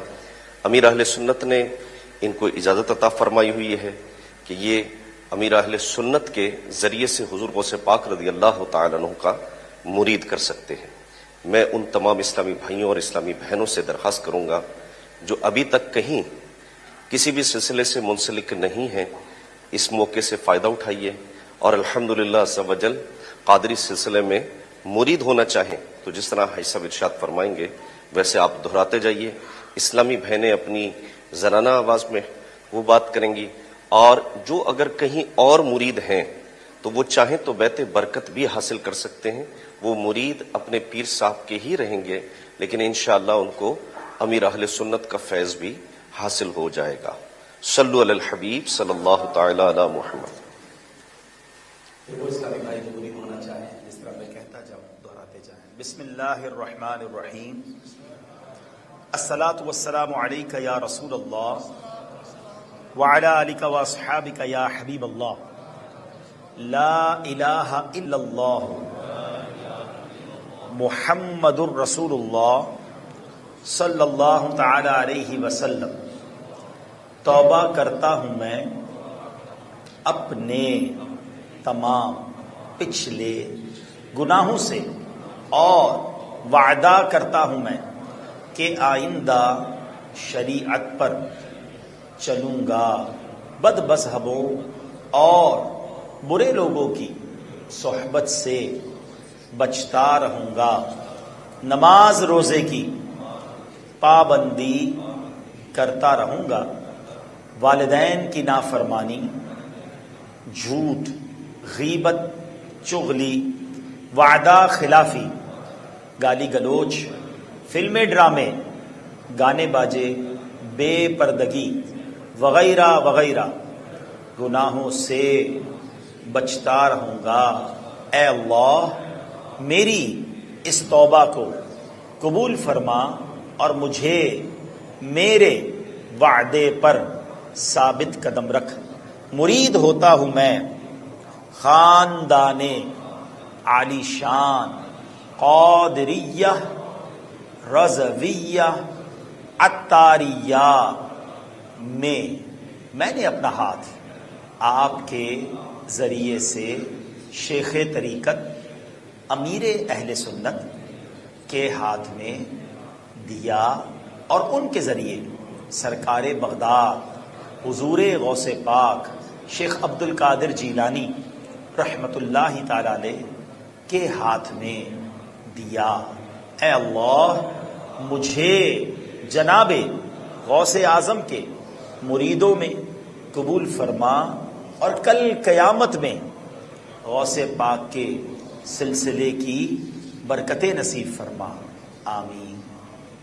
الحمدللہ رب العالمین والصلاة والسلام علی خاتم النبیین۔ اللہم ربنا آتنا فی الدنیا حسنۃ وفی الآخرۃ حسنۃ وقنا عذاب النار وقنا عذاب القبر وقنا عذاب الحشر وقنا حساب المیزان۔ اللہم اجرنا من النار، اللہم اجرنا من الشیطان، وافوض امری الی اللہ ان اللہ بصیر بالعباد۔ اللہم ارحمہما کما ربیانی صغیرا۔ اے رب کریم، اے رب کریم، ہم سب کا جمع ہونا اپنی بارگاہ میں قبول فرما، ہم سب کے تمام صغیرہ کبیرہ گناہوں کو معاف فرما، ہمارے ماں باپ کی، نبی پاک علیہ الصلوۃ والسلام کی ساری امت کی بخشش فرما۔ اے کریم، اے کریم، آج ہم نے معراج کا بیان سنا، نبی پاک سے ہمیں سچی پکی محبت نصیب فرما۔ اے اللہ ان کی سنتوں پر عمل کرنے والا بنا دے۔ معراج کا تحفہ نماز ہے مولا، ہمیں 5 وقت کا نمازی بنا دے۔ تلاوت قرآن سے ہمارے دلوں کو منور فرما۔ اے اللہ جن عذابات کا ذکر ہوا، جن گناہوں کے سبب عذابات کا ذکر ہوا، اے اللہ ان گناہوں سے ہم سب کی جان چھڑا دے، ہمیں غیبت سے بچا لے، سود سے بچا لے۔ اے اللہ اور اس کے حبیب علیہ الصلوۃ والسلام اپنی اور اپنے حبیب علیہ الصلوۃ والسلام کی نافرمانی والے کاموں سے بچا کر اپنے فرما بردار بندوں میں ہمیں شامل فرما لے۔ اے کریم مولا، بڑی امیدیں لیے تیرے گھر میں آئے ہیں، کوئی بیمار آیا ہے، کوئی بیمار گھر چھوڑ آیا ہے، کوئی بے روزگار ہوگا، کوئی بے اولاد ہوگا، کوئی کسی وجہ سے پریشان، کوئی کسی وجہ سے دکھی۔ اے اللہ تجھ سے نہ کہیں تو کس سے کہیں؟ ہم جانتے ہیں ہماری مشکلیں بڑی ہیں، مگر ہمارے لیے بڑی ہیں، تیرے لیے کچھ نہیں ہے مالک۔ تو چاہے تو حضرت ابراہیم کے لیے بہت بڑی آگ کو باغ بنا دیتا ہے۔ اے اللہ جب تو چاہتا ہے تو دریائے نیل حضرت موسیٰ کے لیے راستے نکال دیتا ہے۔ اے اللہ ہمارے لیے بھی راستے نکال دے، ہماری مشکل آسان فرما دے، ہماری پریشانی دور کر دے، دکھی دلوں میں خوشی داخل کر دے، غموں کے اندھیروں سے خوشیوں کے اجالے میں داخل کر دے۔ اے حضرت یوسف کو اندھیرے کنویں سے نکال کر مصر کا بادشاہ بنانے والے مولا، ہمیں بھی گناہوں کے اندھیرے سے نکال کر نیکیوں کے اجالے میں داخل فرما دے۔ اے اللہ بیماریوں کے اندھیرے سے نکال کر صحت کے اجالے میں داخل فرما دے۔ اے کریم، اے کریم، جتنے ہاتھ اٹھے ہیں تو سب کے نام بھی جانتا ہے، کام بھی جانتا ہے، آج سب کی جھولیاں بھر دے، بے اولادوں کو نیک اور صالح اولاد دے دے۔ اے اللہ جو اولاد کی وجہ سے پریشان ہے ان کی اولادوں کو ماں باپ کی آنکھوں پر نور بنا دے۔ اے کریم گھروں میں امن و سکون عطا فرما، زوجین کے درمیان، فیملیز کے درمیان لڑائی جھگڑے ختم ہو جائیں، پیار محبت اور الفت سے رہنا نصیب فرما۔ جو قرضوں کے بوجھ تلے دب گئے ہیں انہیں قرضوں سے خلاصی عطا کر دے۔ اے کریم، اے کریم، ہم سب کی جان، مال، عزت، آبرو، آل اور اولاد، دین اور ایمان کی حفاظت فرما۔ اے اللہ حاسدوں کے حسد سے بچا لے، بد نظروں کی بد نظری سے بچا، شیطان کے شر سے بچا، جادو ٹونے آسیب سے بچا، زمینی اور آسمانی بلاؤں سے ہم سب کو محفوظ فرما۔ اے رب کریم اوسلو بلکہ پورے ناروے، پورے یورپ اور ساری دنیا میں رہنے والے مسلمانوں پر خاص رحمتوں کا نزول فرما، فلسطین کے مسلمانوں کی غیب سے مدد فرما، عالم اسلام کا بول بالا فرما۔ اے اللہ جو یہاں رہتے ہیں پیچھے ان کے خاندان والوں کی وہاں بھی خیر فرما۔ اے اللہ ہم سب کی جان، مال، عزت، آبرو، آل اور اولاد، دین اور ایمان کی حفاظت فرما۔ حاسدوں کے حسد سے بچا، بد نظروں کی بد نظری سے بچا، شیطان کے شر سے بچا، جادو ٹونے آسیب سے بچا، زمینی اور آسمانی بلاؤں سے بچا، زلزلوں، طوفانوں، وائرسوں، اچانک آگ لگ جانے والی آفتوں سے بھی ہمیں محفوظ فرما۔ اے رب کریم، اے رب کریم، بار بار حرمین طیبین کی حاضری ہم سب کا مقدر بنا دے۔ اسی سال ہمیں رمضان مکہ بھی نصیب فرما، رمضان مدینہ بھی نصیب فرما۔ اے اللہ اس سال حج کرنے والوں میں بھی ہمارا نام لکھ دے، تیرے خزانوں میں کمی نہیں مولا۔ جب آخری وقت آئے ہمیں ایمان والی، عافیت والی، مدینے والی موت نصیب فرما، جنت البقیع ہم سب کا مقدر فرما دے۔ اے اللہ جتنے علماء تشریف لائے ان سب کا آنا، انہوں نے ہماری عزت بڑھائی میرے مولا، ان کے علم میں، عمل میں، عمر میں خوب برکت عطا فرما۔ جتنے ہمارے عاشقان رسول آئے اللہ سب کا آنا بھی اپنے دربار میں قبول فرما۔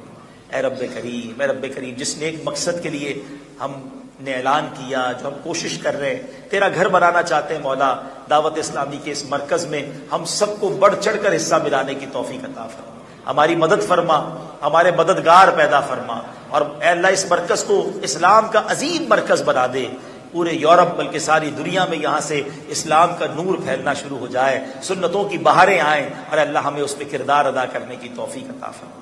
اللہم ربی یسر ولا تعسر وتمم لنا بالخیر یا فتاح وبک نستعین وافوض امری الی اللہ ان اللہ بصیر بالعباد لا الہ الا انت سبحانک انی کنت من الظالمین ببرکت ان اللہ وملائکتہ یصلون علی النبی یا ایھا الذین آمنوا صلوا علیہ وسلموا تسلیما صلی اللہ علی النبی الامی وآلہ صلی اللہ علیہ وسلم صلاۃ و سلاما علیک یا سیدی یا رسول اللہ۔ جب دم واپسی ہو یا اللہ، سامنے ہو روضہ رسول اللہ، اور لب پہ ہو لا الہ الا اللہ محمد رسول اللہ۔ ادب و شوق کے ساتھ صلاۃ و سلام کی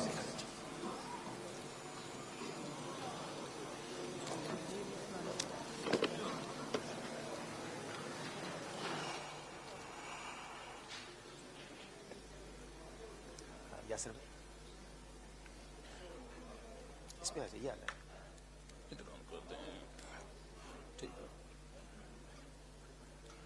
مصطفیٰ جان رحمت پہ لاکھوں سلام، شمع بز میں ہدایت پہ لاکھوں سلام، شمع بز میں ہدایت پہ لاکھوں سلام، شمع بز میں ہدایت پہ لاکھوں سلام، شب اسرا کے دولا پہ دائم درود، شب اسرا کے دولا پہ دائم درود، شب اسرا کے دولا پہ دائم درود، نوشائے بز میں جنت پہ لاکھوں سلام، مصطفیٰ جان رحمت پہ لاکھوں سلام، شمع بز میں ہدایت پہ لاکھوں سلام، ہم غریبوں کے آقا پہ بے حد درود، ہم غریبوں کے آقا پہ بے حد درود، ہم غریبوں کے آقا پہ بے حد درود، ہم فقیروں کی ثروت پہ لاکھوں سلام، مصطفیٰ جان رحمت لاکھوں سلام، شمع بز میں ہدایت پہ لاکھوں سلام، ایک میرا ہی رحمت پہ دعویٰ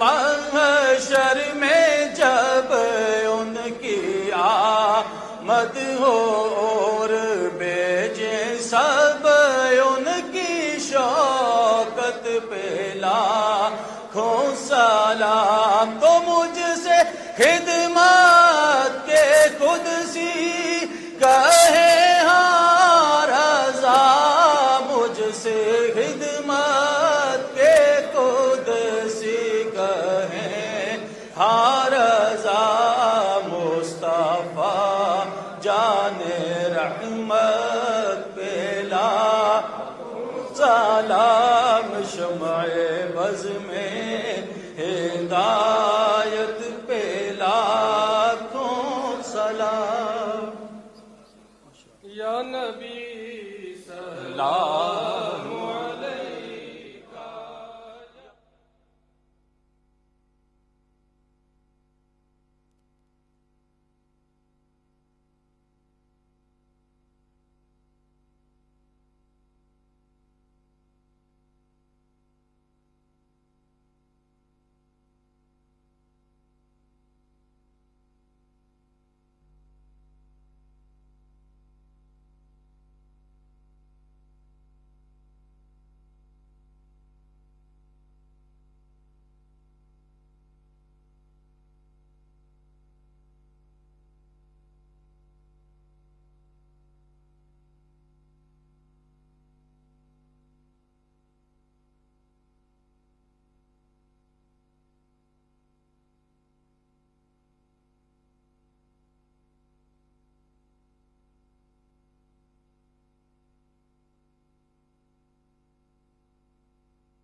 Come to the Sunnah. لا الہ الا اللہ محمد رسول اللہ صلی اللہ علیہ وآلہ وسلم. Alhamdulillah Azza wa Jal, Dawat Islami has granted us a beautiful department called Faizan Islam. Through this department, we give invitation of Islam to non-Muslims and those